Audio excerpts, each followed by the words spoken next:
Hi everyone, I'm Kev and welcome to this week's Draw Along. This week we are doing something a bit different. Rather than creating a picture for you to draw along with, today I'm going to discuss how I make my own comics and hopefully inspire you to create your own comics as well. If you're not already aware, I write and draw my own comic series, The Last Iron Here You Are, a fantasy series set in the time after Ragnarok. I also draw another series called The Dark Emissary. More on that later. Recently, I released the penultimate issue of The Last Iron Here You Are, issue 4. And now, I'm going to show you how I go from plotting the issue to drawing the finished thing. For this, we'll be focusing on a page from the book, page 6. It's not heavy on spoilers, so that's why I chose it, but it's still full of action and storytelling. So, with all that being said, let's begin.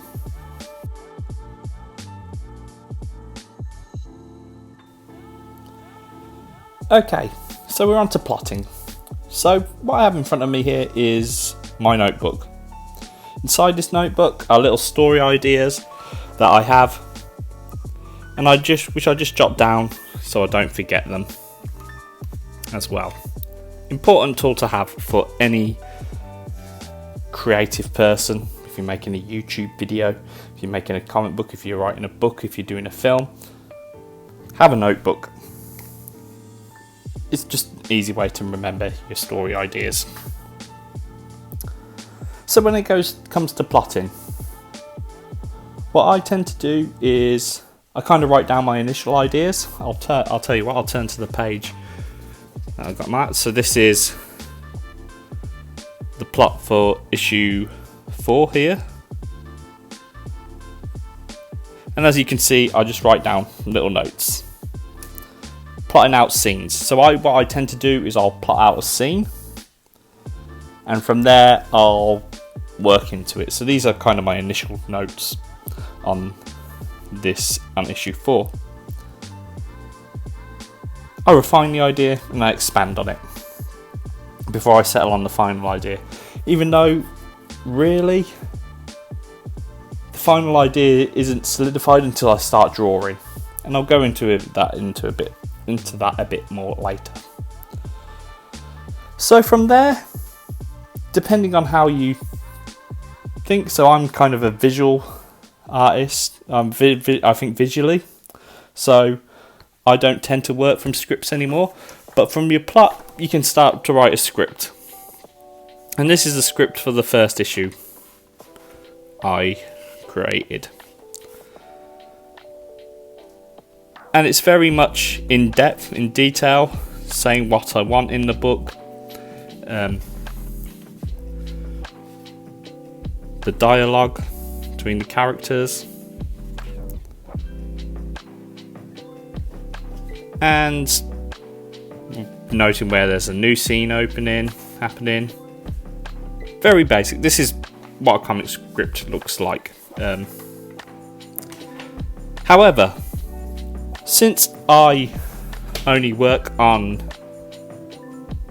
if I'm working on my own book and not anyone else's, I don't tend to write a script anymore. What I tend to use is a thing called the Marvel method. And if you're not familiar with the Marvel method, Stan Lee and Jack Kirby used to have a ton of comics to write and draw or produce. So what they would do is they would kind of bash out a plot between each other, and Jack Kirby would go away and draw it, and then the book would come back to Stan Lee and he would put in the dialogue. And that's kind of what I do now. So I kind of plot the book in my notebook, then I'll sit down and I'll start drawing it. You can use thumbnail art. So thumbnail art as well is just little sketches. I'll pop some up on the screen. I don't have any to hand with me.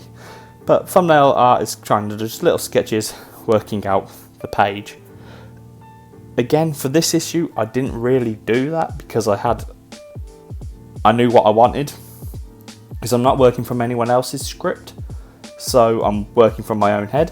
So I've plotted the story kind of visually in my head anyway. So that's what I'll do. I'll set up the page and then I'll start drawing it. And then I'll go in and I'll add the dialogue later. These are just ways that I do it. Again, if you find it easier to write a script first, so you have everything down, and then go and draw it, or if you are a writer, you will need to write your script first so your artist knows what they're doing. But yeah, I do plot, artwork, dialogue last. Of course, in my notebook there will be bits of dialogue written down, for example here, so I already know kind of what the dialogue's going to be based around. But yeah, that is how we go from plotting to the finished script, and this is the way I do it. So plot, art, dialogue. So next up, artwork.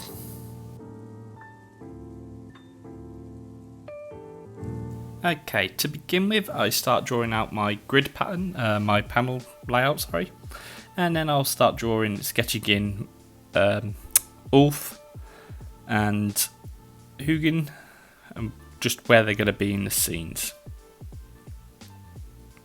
I've added little perspective grids as well. Again, you want your perspective to be right. You want your character to look like they're standing on the floor and not floating up in space.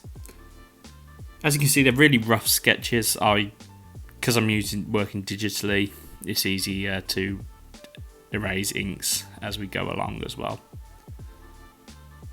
And I'm using blue pencil because that's what I like to use. Okay, onto the inking stage. So I tend to draw my pages from left to right, how you'll read them. Sometimes I'll skip ahead and draw the panel that I really want to draw, but here I'm just drawing as from left to right. And I usually do the foreground first because the foreground's usually more interesting than the background. And just going in heavy inks. Sometimes I like to refine the first drawing straight away. Sometimes I go back and I'll just kind of like layer it, like just do the line work and then go in with the inks as well. Go in with the shadows and those kind of inks as well. And I'll go in with the background here.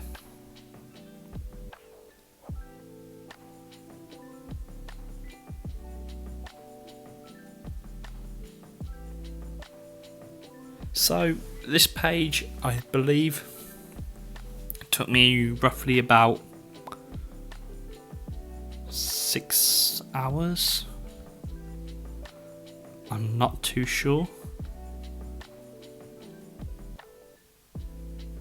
It's the little details that really take up the time when drawing comics. And because my comics are in black and white and I haven't got colour, I need to kind of make sure it looks really good in black and white. So some of the stuff, maybe if I was colouring the book, if the book was coloured, I may not go too heavy with some of the shading, some of the cross-hatching that I've been doing on the book as well.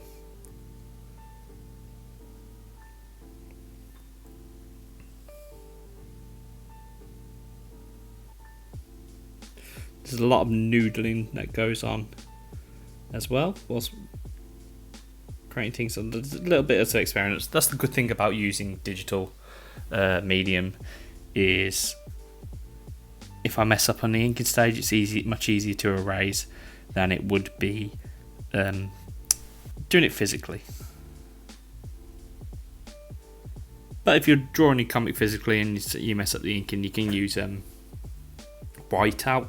It's basically like Tipex or something like that, to erase your mistakes.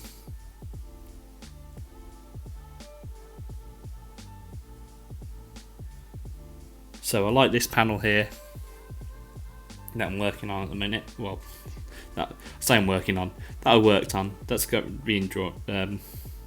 The video is playing at the moment. I liked the angle I used. When composing your pages, think about the angles you're going to use. But again, this is kind of more, if I'm looking up at the character, it's kind of a heroic shot. So we know he's like ready for action.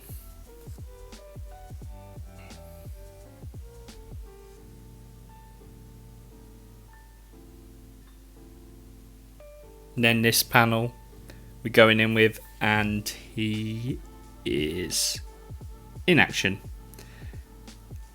Originally, Ulf, the main character of this book, didn't have a helmet. I decided to draw a helmet purely because I wanted to draw this kind of face where you got like the dark shadow and then just the eyes poking through. I think it looks really cool when you see characters like Magneto, for example, when they draw his helmet and all you can see is the shadow in his eyes. Really ominous. But what I've done with these panels, and referencing. Let me just I use a tool called Handy. If you got an iPad, and your Handy is a great tool for using models. So back to these panels. So I like what I did with the camera angle here. I think it adds to the storytelling. So like we said, that panel on the left, we're kind of looking up at Ulf. Then the third middle panel, we're looking directly at Ulf, and then last panel we're looking down at him to show that he's about to be overwhelmed by what he is witnessing. Again, comics are a visual medium, so you need to, when you're drawing your comics, think of your camera angles. Camera angles help tell the story as well. If you're just using everything in like a mid-level frame, and that's just kind of like a face-on shot, torso up, it makes for a less interesting book, less visually interesting book. Okay, now I'm going in with the background. So I'm using something here called screen tone or halftones. You'll see these used a lot in mangas. Again, because the book's black and white, I need to show some kind of a tone, and I like using these halftones to add depth to my scenes. I'm kind of influenced by manga. I'm not a huge manga reader, but I kind of really loved like the way they use halftones and zip tones and duotones in books like the original Teenage Mutant Ninja Turtles, The Crow, a lot of these 80s indies books, which my book is kind of emulating. Printing in colour is expensive, so you kind of want to make a black and white book look as good as possible, and I wanted it to make it look kind of like these 80s comics books. Also, Daniel Warren Johnson uses them, and he's awesome. So, right, now we're going to go on to the lettering stage. So for lettering, I open up a different layer in the process, and I just type in the dialogue. As I said, I work from a plot, and I don't really have a dialogue going on in the plot, so I do scribble it down beforehand. I'm not just writing off the top of my head onto the page. And then I'll do another layer, put the speech bubbles in, finish little things off, and there we go. That's it. That's the finished page, and that is how I create a page and how I go about creating my own comics.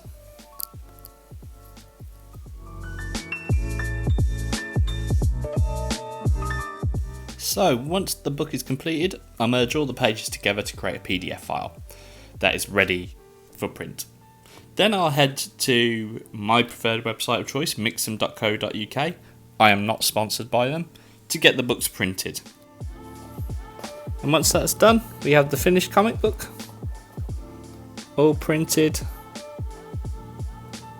and looking good. Okay then, thank you for taking the time to watch this video today. I hope it inspired you to create your own comics as well. Before I go, I just want to talk about the comics I am hoping to make this year. So currently I am working on the second issue of this series, The Dark Emissary. I'm going to throw up some pictures on the screen now from some of the artwork from that. This is created with Nigel Trotman. It's a supernatural kind of John Wick meets Spawn kind of story. Very violent, modern day, black and white still. This is the original art here. I drew this several years ago now. But yeah, that's The Dark Emissary. That's the second issue, should be coming out this year, and we're hoping when it's finished, we're going to have a look at putting it on one of those websites where you can print on demand. And I'm going to do a little update to this first issue as well, like I did with The Last Iron here. The next comic I'm going to be working on is the 5th issue of The Last Iron here. That will be the final issue of this storyline, but I do have ideas for this universe to carry on as well. Might do some little adventures of The Last Iron here, or in the back of one of those issues I did the Tales of Endirheim. Endirheim is the world that this is set in, so I might be doing some little mini books and pop them on my website and stuff. But that's after I've finished this final issue. And lastly, if I get time, this is kind of my passion project at the moment that I really want to do, is I really want to work on my 90s image-inspired comic called Colonel Deathblood. Think of Wildcats, original X-Force, Cable, Brigade, Prophet, those kind of Rob Liefeld characters, those early 90s sort of big blokes with pouches. I'll put a picture of Colonel Deathblood on, or there'll probably be one on the screen already now. And I'm hoping to get this done as a Kickstarter. Again, maybe nearer the end of the year. I'm not too sure. Anyway, again, thank you for watching this video. And if you have enjoyed, please press that like button and maybe consider subscribing to the Nerd Herd channel. There's plenty of geeky goodness here to keep you entertained. So that is it for today. Keep drawing, and I'll see you next week. Bye bye.